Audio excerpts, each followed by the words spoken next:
16 বছর পর বিশ্বকাপের সেমিফাইনালে উঠে রীতিমতো উঠছে স্পেন। শেষ চার নিশ্চিত করি স্প্যানিশ তরুণ তুর্কি লামিন ইয়ামাল হুঙ্কার দিয়ে বলেছিলেন, এবারে সেমিফাইনালে ফ্রান্সেরই উচিত স্পেনকে ভয় পাওয়া।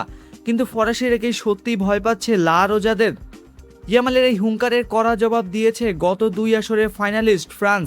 ফরাসি ডিফেন্ডার ইব্রাহিমা কোনাতে সরাসরি জানিয়ে দিয়েছেন, মঙ্গলবারে হাই ভোল্টেজ সেমিফাইনাল নিয়ে তারা বিন্দুমাত্র ভীত নন। সংবাদ সম্মেলনে তিনি সাফ জানিয়ে দেন, ফুটবলে আপনি কাউকেই ভয় পেতে পারেন না।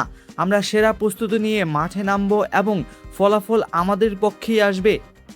তবে মুখে ভয় না থাকার কথা বললেও স্পেনকে নিয়ে যে ফরাসি শিবির বেশ সতর্ক তা বলার অপেক্ষা রাখে না।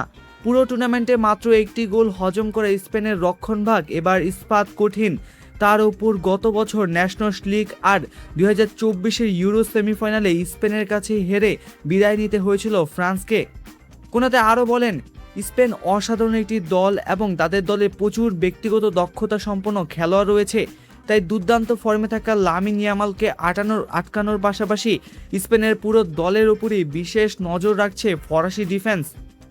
পঞ্চমবারের মতো বিশ্বকাপে ফাইনালে চোখ রাখা ফ্রান্স কি পারবে স্পেনের এই জয়রথ থামাতে, নাকি ইয়ামালদের আক্রমণ ভাগে আরও একবার চূর্ণ হবে ফরাসিদের স্বপ্ন? ফুটবল বিশ্বের চোখ এখন মঙ্গলবারের সেই মহালড়াইয়ের দিকে।